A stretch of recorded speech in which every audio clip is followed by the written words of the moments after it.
오늘 말씀 예수님께서 이런 말씀을 던지셨습니다. 너희가 내 말을 거하면 참으로 내 제자가 되고 진리를 알지니 진리가 너희를 자유롭게 하리라. 자, 무슨 말씀인지 여러분들은 아시겠습니까? 이 말씀의 뜻이 많은 성도들이 신앙생활을 해도 그냥 못 알아듣고 잘 못 깨닫고 그렇게 하면서 신앙생활을 하는 경우가 참 많은데요.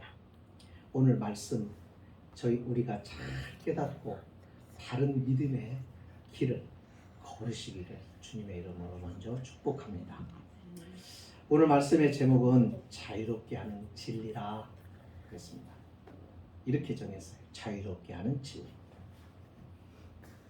여러분은 진리 안에 있습니까? 내가 진리 안에 있나? 잘 모르시겠으면 여러분의 삶에서 여러분은 자유를 누리십니까?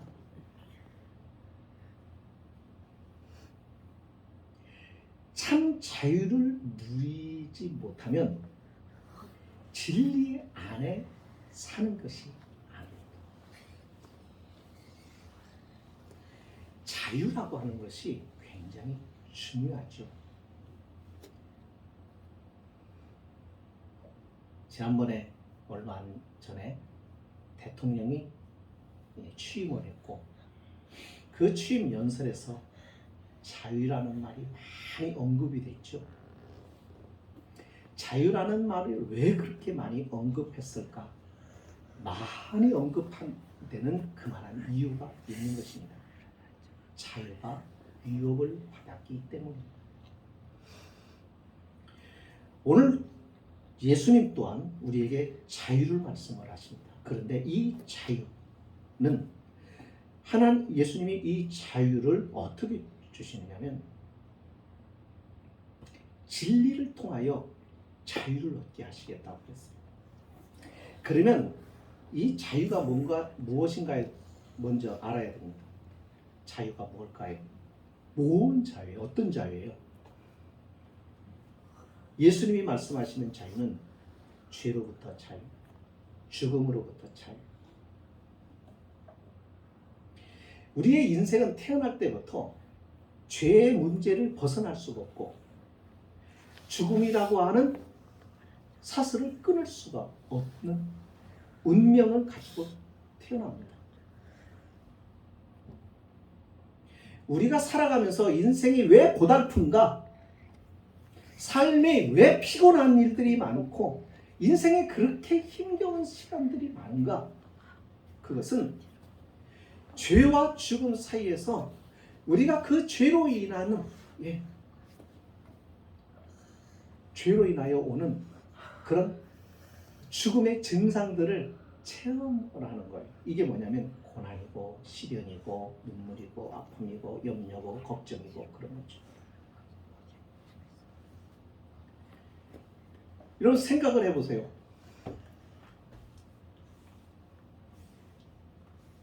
죽음이라고 하는 것에서 벗어나기를 간절히 원하지 않나요? 죽음이 뭔지를 알면, 죽음을 경험하면 우리는 죽음에서 벗어나기를 갈망할 수밖에 없어요. 이게 자꾸 그런 생각을 못한다고 하는 것은 죽음을 잊고 살기 때문에 그래요. 젊은 사람일수록 죽음을 잊고 살아요. 왜냐하면 절대로 죽음에 대해서 생각하지를 못해요. 그런데 일단 죽음에 대한 생각이 내 속에 들어오면 그 죽음에 대해서 깊이 고민하게 되어 있어요. 저는 죽음에 대해서 내 인생에서 가장 첫 번째 죽음을 깊이 생각해 봤을 때가 언제였냐면 중학교 때였어요.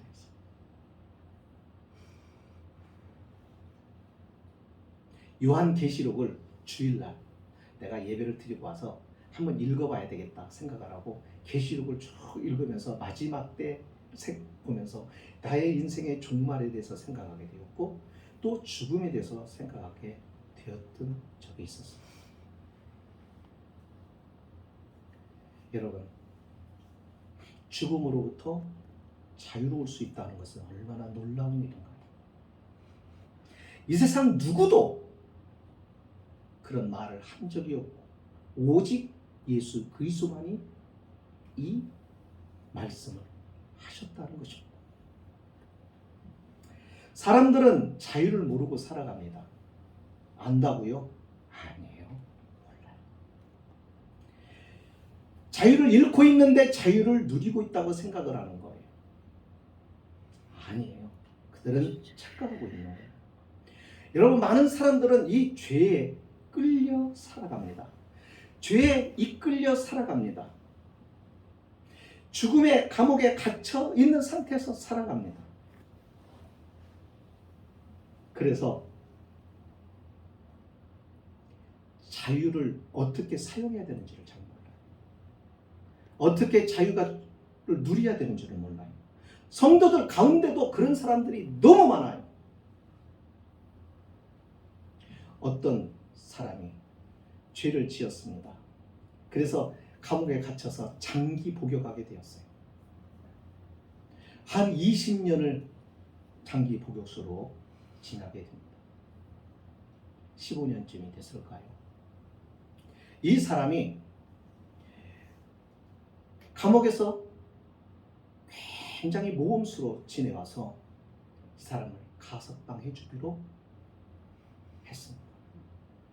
그래서 20년형을 받고 20년 동안 감옥에서 살아가야 될 사람이 5년의 세월간을 남겨놓고 15년 만에 감옥에서 드디어 나오게 됩니다. 그런데 감옥에서 딱 나왔는데요. 이제 먹고 살아야 되잖아요.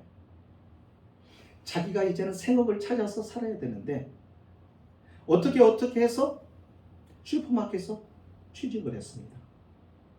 그 마켓에서 일을 하는데 마켓에서 일을 하다가 화장실을 가고 싶은 거예요. 그러면 여러분 보통 화장실 같은 경우 누구한테 저 화장실 좀 갔다 올게요 이야기하고 가지 않잖아요. 그냥 누구 잠깐 기다리게 하거나 맡겨놓고 가잖아요. 이 사람은 매니저를 부릅니다. 그래서 저요, 저 화장실 가도 될까요?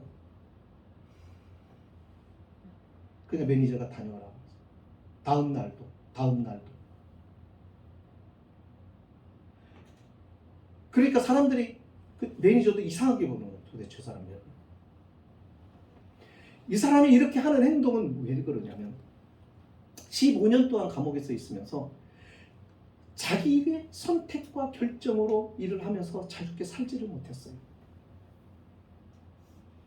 시간에 따라서, 명령에 따라서 들어갔다 나왔다, 밥 먹으러 갔다가 햇빛 쐬러 마당에 나갔다, 운동하러 갔다가 다시 들어갔다. 그러니까 여러분들 이렇게 감옥 생활이 보면은 아주 단조롭고 편해요. 자기가 책임질 일이 별로 없어요.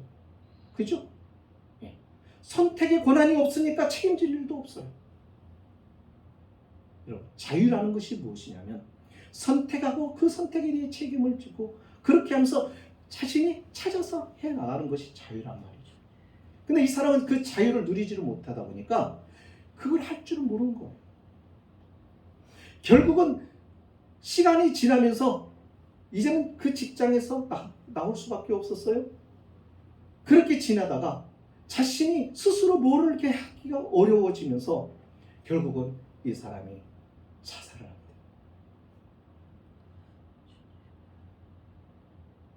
너무 힘들어서 적응이 안 돼서.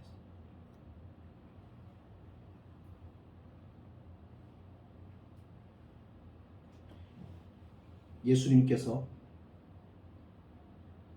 너희가 내 말을 들으면 나의 제자가 되고 진리를 알게 되고 그리고 자유롭게 된다는 이 말씀을 하셨습니다. 죄와 죽음으로부터 자유롭게 하신다는 것입니다. 죄와 죽음이 속박되어서 살아가는 우리의 인생에게 이 죄로부터 벗어나고 죽음으로부터 벗어나는 참 자유를 주시겠다는 것입니다. 그리고 그것을 주시기 위하여 자신이 세상에 왔고 그걸 주시려고 어떻게 하셨어요? 죄로 인하여 우리가 문제로 죄의 문제로부터 벗어나도록 우리의 죄와 죽음을 대신 십자가에서 자신이 해결해 주셨잖아요. 그러면 왜 주님께서는 우리에게 이 자유를 주시는 거예요?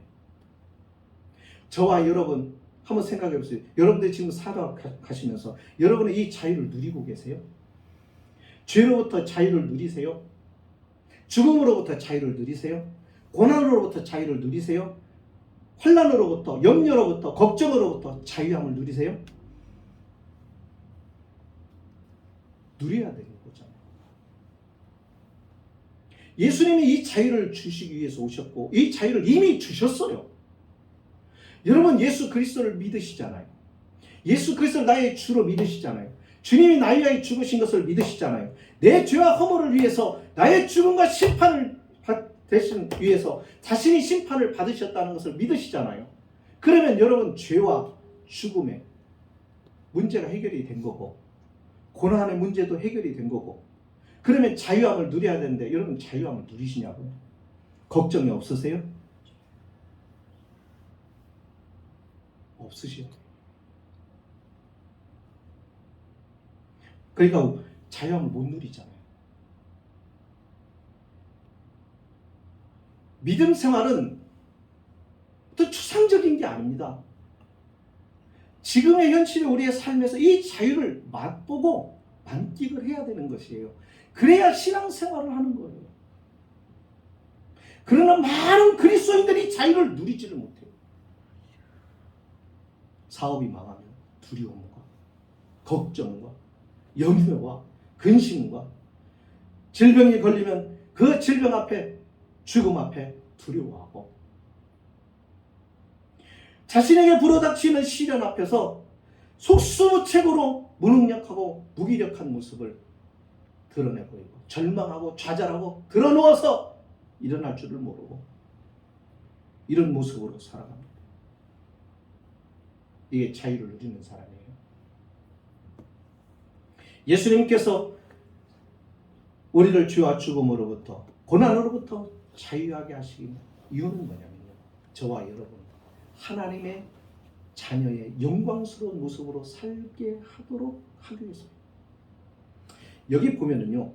종이 나오고 그 뒤에 아들이라는 게 나와요. 종과 아들. 왜 종이 나오고 아들이 나오느냐면 여러분 종은요. 매여 살아가는 사람이에요. 주인에게 매여 살고 규율에 매여 살고 매여 살아요. 우리가 죄의 종이 되면은 죄에 매여 살아가는 거예요. 죄에 매여서 죄에 끌려서 죄에 짓밟혀서 죄에 눌려서 살아가는 게 죄의 종에 대한 모습. 그런데 예수님은 우리가 종이 아니다. 하나님의 아들이라고 말하는 거예요. 이것은 매여있지 않다는 말이에요. 종과 다른 것은 매여 살지 않는다는 거예요. 아버지와 동등됨과 아버지와 같은 것을 누리며 그렇게 차원이 다르게 자유함으로 산다는 거예요. 종은 진정한 자유가 없어요. 매여있기 때문이에요. 그러나 아들은 자유함이 있는 거예요. 종은 스스로 자신의 인생을 결정하지를 못해요. 종은 스스로 자신의 운명을 결정하지를 못해요. 그래서 정해놓은 환경에 매여서 살아가요. 힘들면 힘든 것에 매여서 살고 좋으면 좋은 것을 따라서 살아가고 돈이면 돈에 매여 있고 명예면 명예에 매이고 그렇게 살아요. 그러나 아들은 자유예요. 자유로. 예수님이 탕자의 비유를 얘기를 합니다. 두 아들이 나오죠. 그 중에서 둘째 아들의 이야기가 장황하게 펼쳐집니다. 둘째 아들은 아버지께 재산을 자기 몫을 요구를 해서 그 몫을 받아가지고 먼 나라로 또 여행을 가서 거기서 허랑방탕하게 다 허비하고 거기서 죽게 생긴 상황에 있다가 그런 자신의 모습을 보고 자기의 모습을 보면서 자기 아버지를 그리워합니다. 아버지의 함께 있을 때를 그리워하고 자기가 잘못했다고 하면서 깨닫고 결국은 아버지께로 돌아오죠. 그때 이 아들은 돌아오면서 어떤 생각을 가지고 가요? 아버지한테 내가 돌아가면 이 아들이 너무너무 큰 잘못을 했습니다.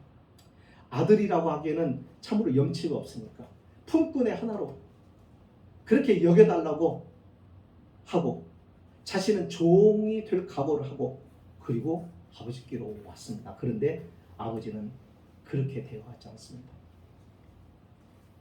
자기 재산을 절반을 가지고 가서 다 탕진해서 돌아온 아들을 전과 다름없이 동일한 아들의 신분으로 대하고 맞이하고 환영해 줍니다.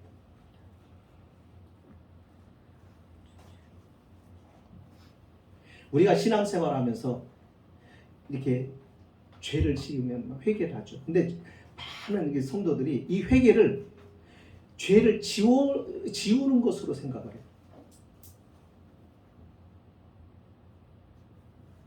회개함으로 내가 지은 죄를 지워버린다고 생각해요. 회개는 죄를 지우는 용도가 아닙니다. 회개를 통해서 우리가 성장을 해야 됩니다. 자라나야 됩니다. 커가야 되는 것입니다. 하나님은 우리가 자라기를 원합니다. 하나님의 자녀로요. 여러분, 태어나는 것은 내가 할 일이 아니에요.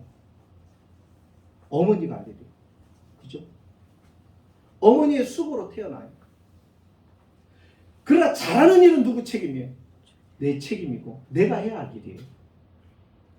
구원받는 것, 구원 얻는 것, 구원받아 하나님의 자녀가 되는 것은 우리의 할 일이 아니에요. 하나님이 하시는 거예요.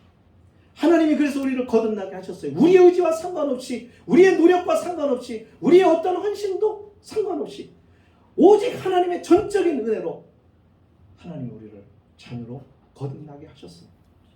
그러면 그 거듭난 하나님의 자녀가 자녀답냐고요? 하나님의 자녀라고 하는 신분으로 호적을 입적해서 하나님의 자녀다, 너는 내 아들이다라고 하나님의 호적을 올려놨는데 하나님 닮았느냐고요? 이제부터 그러면 하나님의 호적에 하나님의 자녀도 아닌 것이 하나님의 호적에 입적이 되어서 자녀가 되었으면 그러면 내가 할 일이 뭐예요? 자녀다워져야 되는 거예요. 자라나야 되는 거예요. 낳았으면 자라가야 해요. 자라는 것은 부모가 해줄 수 있는 게 아니에요. 누구도 도와줄 수가 없어요. 혼자 스스로 해야 되는 거예요. 성장을 해야 되는 거예요.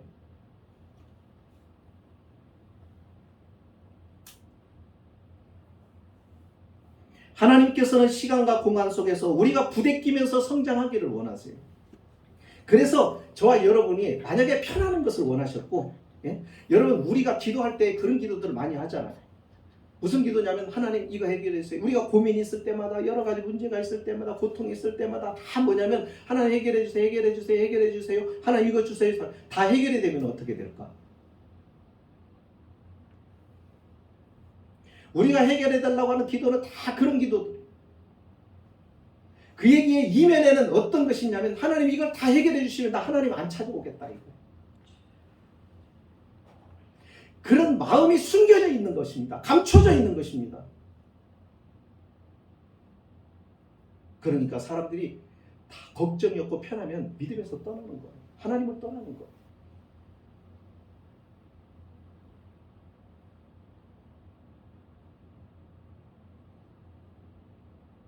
여러분 신앙은 그런 1차원적인 게 아니에요. 이방 종교처럼 그런 게 아니에요. 그러니까 처음에 우리나라의 기독교가 전해지면서 처음에는 우리의 형편이 다 가난하고 힘들고 어려웠어요. 그러니까 거기에 다른 얘기를 할 수가 없었어요. 하나님을 의지하라. 하나님을 의지하면 우리가 가난이 해결이 되고 어려움이 해결이 되고 왜? 하나님은 전능하시니까. 그래서 이 모든 문제가 해결이 되어서 이제는 너나 할 것 없이 잘 사는 나라가 되었습니다. 그렇죠. 교회와 함께 복음과 함께 이 나라의 경제적인 수준이 상당히 올라갔습니다. 그런데 문제는 여기서부터 문제가 생깁니다. 잠언에서 손줄로 생각하는 자는 넘어질까 조심하라. 교만하지 말라는 말이 성경에 많이 나옵니다. 우리가 좀 나아지면 우리의 어려운 문제가 해결이 되면 사람이 변합니다. 바뀌어져요. 달라져요. 변질돼요. 이게 사람. 하나님은 누구보다도 우리의 속성을 잘 아세요. 그래서 하나님은 당신의 교회, 당신을 믿고 의지하는 성도들, 처음 믿을 때는 어린아이 같은 신앙이기 때문에 잘 몰라요. 지혜가 부족해요. 믿음이 약해요. 그래서 잘 몰라요. 그러니까 어린아이 가르쳐주는 것처럼 선과 악으로 가르칩니다. 기도 응답도 그렇게 해주십니다. 하나님 이거 주세요. 즉각 응답해 주세요. 하나님 이렇게 해주세요. 금방 이루어 주십니다. 아이를 다루는 것처럼. 그러나 신앙이 어느 정도 잘하고 성숙해지면 그렇게 하나님이 안 하세요.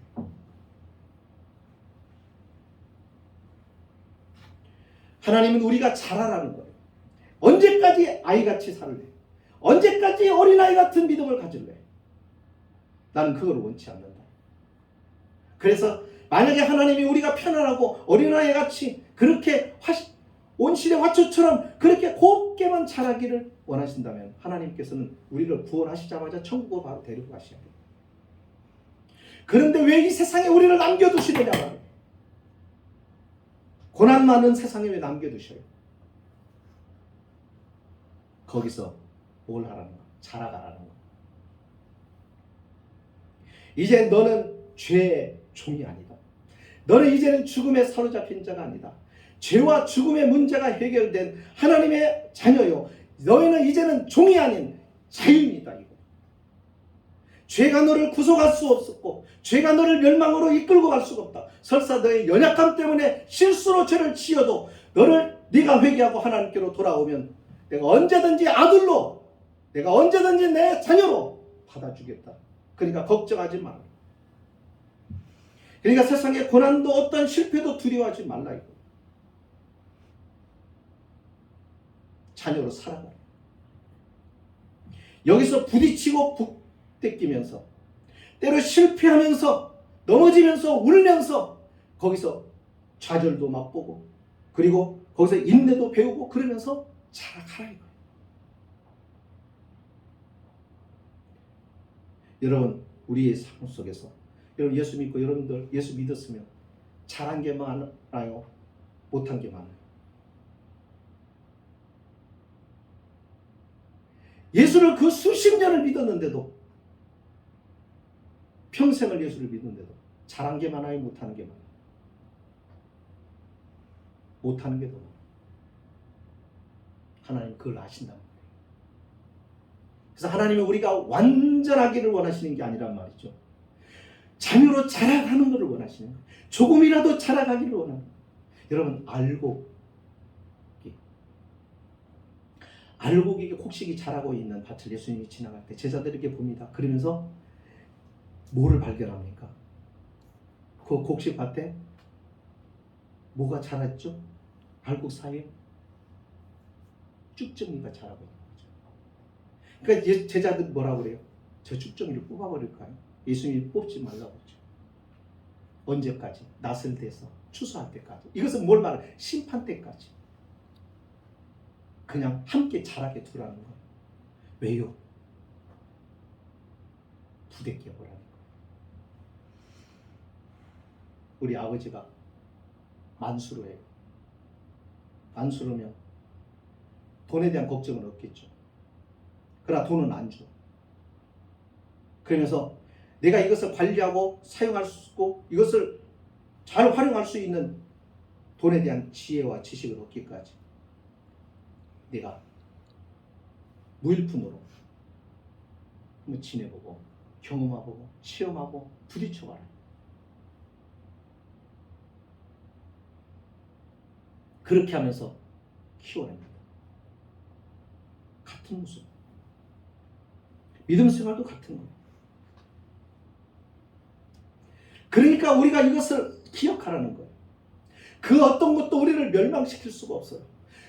우리는 구원받은 하나님의 자녀가 된 이상 우리는 절대로 지옥에 떨어질 일이 없어요. 우리가 죄를 설상 지어도 하나님은 우리를 지옥으로 보내지 않아요. 대신에 그렇다고 해서 막 아무렇게나 살아도 되겠습니까? 하나님이 우리를 절대로 지옥 안 보내니까는 막 살아도 되겠네요? 타락해도 되겠네요? 그 생각을 가지고 있다고 한다면 그 자체가 구원 못 받은 사람. 그러나 구원 받은 사람, 하나님의 자녀는 어떻게 생각합니까? 그렇기 때문에 담대해집니다. 고난에 대해서 담대해집니다. 시련에 대해서 담대해집니다. 환난에 대해서 담대해집니다. 예수님께서 십자가를 지셨던 것은 부활의 영광이 있음을 아셨기 때문에, 그리고 이 모든 과정들이 하나의 과정이지, 하나의 길목이지, 이것이 결과가 아님을 주님은 아시기 때문에 바로 그거란 말입니다.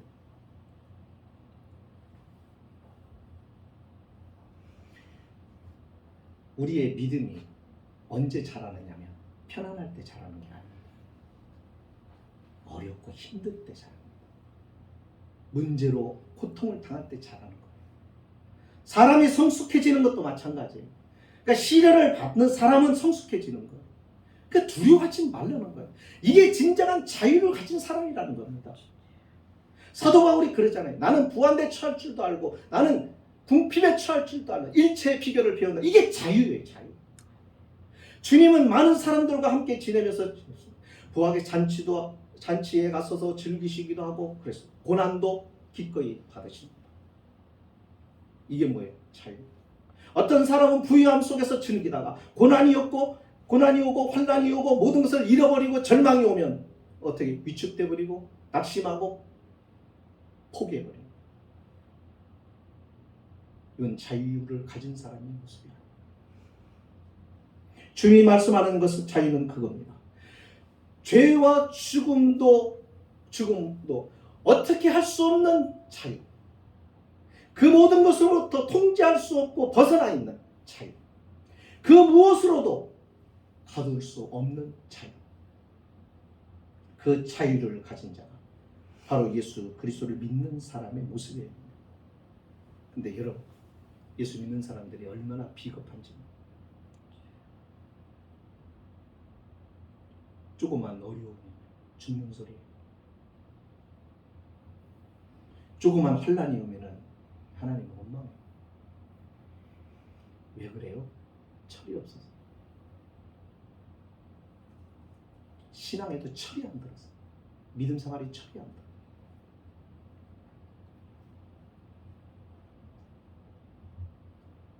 기독교 신앙은 그냥 세상적인 보고를 받는 것으로 다 생각을 하는 거예요. 우리가 잘 아는 모세. 그는 애굽의 왕자로 살아갑니다. 40년을 살아갑니다. 가만히 앉아있으면 왕위에 오를 수도 있습니다. 그의 남은 인생은 편안합니다. 그런데 그는 스스로 뭘 택해요? 그 왕자를 버리고 이스라엘 백성과 함께 고난받는 길을 선택합니다. 이게 자유입니다. 하나님의 가치, 영원한 가치를 위하여 고난을 선택할 수 있는 사람. 그런데 오늘날 그리스도인들은 그렇지 않아요. 세상 사람들하고 똑같이 죄와 고난과 환난과 죽음에 두려워. 이게 무슨 구원받은 자냐 말이에요. 그러니까 신앙에 매가리가 없는 거예요. 힘이 없어.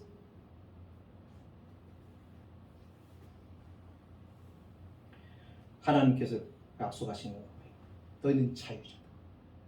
더 이상 인간의 위협이 될 수 있는 가장 강력한 죄와 죽음의 문제. 이 문제로부터 너희가 자유함을 얻었습니다. 하나님이 그 자유를 주신 이유는 이제는 죄에 얽매여 살지 말고, 이제는 죽음의 고난에 환난에 얽매여 살지 말고, 이제는 그곳에서부터 이겨내고 싸워내고 견뎌내면서 살아가는 진정한 자유인으로 살아가야 합니다. 너희가 하나님의 자녀로 살아봐라 이거. 주님과 같이 힘들 때 힘들다고 말하지 않고 기도함으로 이겨내는 것처럼 하나님의 아들의 모습을 보면서 너희도 그와 같이 하나님의 아들의 모습으로 살아가라 이거. 이게 자유다. 하나님을 믿는다는 것은 어떠한 환경에서도 하나님의 허락하신 줄을 알고 그 자리에서 하나님의 자녀로 살아내는 것입니다. 그게 하나님의 사랑. 조금만 어려우면 풍성하고 넉넉한 사람을 바라보고 부러워 하는 게 아니에요. 절대로 다른 사람의 형편을 나의 형편과 비교하면 안 됩니다. 달라요. 하나님이 내게 주신 길이 달라요. 그 사람과 다른 거예요. 그래서 하나님께서 그런 거예요. 악인의 형통을 부러워하지 말아라. 하나님, 나는 하나님을 신실하게 믿고 살아가고 진실로 하나님을 의지하며 살아가는 나여는 왜 이렇게 사는 게 힘들고 피곤합니까? 쟤는 하나님을 모르는데도 저렇게 사는데 하나님 아는 왜는 나의 인생은 이렇게 꾸질꾸질하고 힘들고 피곤합니까? 악인의 형통을 부러워하지 말라. 그러면 너는 내 말을 뭘로 들었냐? 주님이 가는 길은 십자가의 길이고 너가 나를 따르려면 내 길을 따라와야 된다고, 좁은 길을 가야 된다고, 십자가의 길은 좁다고 협작하다고 말했는데 너는 뭘로 들었느냐? 주님이 그렇게 말한다는 거예요. 도대체 신앙을 어디다 살아가는 건지 모르겠어요. 착각이, 이건 기독교 신앙이 아니에요. 여러분, 착각하면 안 돼요. 세례 요한도요 들녘에 서 살아갔습니다. 그가 가지고 있는 것은 옷 한 벌에 양식 한 주머니였어요. 바울은 어떻게 살았습니까? 오늘날로 말하면 명문가의 가정이고 명문대학을 나온 사람이고 장래가 촉망되는 사람입니다. 근데 그는 그리스도의 복음을 위하여 다 배설물로 여겨버린다고 버리고 외로운 십자가 주님이 걸어가신 길을 따라갑니다. 이게 복음을 가진 자요, 구원받은 자요, 이것이 바로 하나님의 사람이 살아가는 길. 여러분, 십자가 없는 길은 구원의 길이 아니에요. 여러분, 내 인생의 편안한 길은 구원의 길이 아니에요. 착각하면 안 돼요. 십자가 없이는 구원이 없는 거예요. 이것은요, 예수님에게만 해당하는 것이 아니에요. 예수님을 따르는 우리 모든 사람에게 해당하는 거예요. 그러니까 우리의 인생에도 이 십자가의 길이 없으면요, 구원 없는 거예요. 하나님의 자녀라는 이름으로 사는 것, 그 자체가 영광스러운 거예요. 무엇을 가졌고 뭘 누림으로 인하여 다른 사람과 비교해서 월등하게 나았다고 해서 영광스러운 게 아니에요. 착각하면 안 돼요. 이거는 세상 사람들이 보는 눈이에요. 하나님 없는 자가 보는 눈이에요. 하나님을 믿는 사람, 하나님의 시각은 내가 어떠한 형편에 있든지, 사람이 나를 어떻게 보든지, 나를 어떻게 무시하든지 상관없어요. 지금 내가 있는 자리, 이 형편, 하나님이 주신 내가 걸어가야 할 길이고, 내가 여기서 믿음을 지키려고 하나님의 자녀 다음으로 살아내는 것이에요. 하나님은 그걸 보고 하나님이 나를 복 주시고, 그걸 보고 상급을 주시고, 그걸 보고 하나님이 나를 기뻐하시는 거예요. 그래서 우리가 신앙생활을 제대로 해야 됩니다. 하나님이 우리 주님을 통하여 우리에게 진짜 자유를 주셨는데 하나님의 자녀답게 살아가야죠. 찌질이로 살지 말고 담대하게. 가난하다고 위축될 것도 없어요.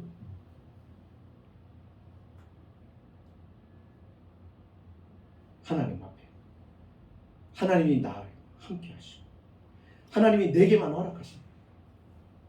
그리고 나를 통하여 하나님이 기대하시는 것보다 믿음이 자라나는 겁니다. 예수 그리스도와 같이 자라나는 겁니다. 언제나 그것 한 가지 기억하시고 오늘도 주님이 주신 자유를 마음껏 누리며 살아가는 영광스러운 하나님의 자녀가 될 수 있기를 주의 이름으로 축복합니다. 걸어가신 하나님,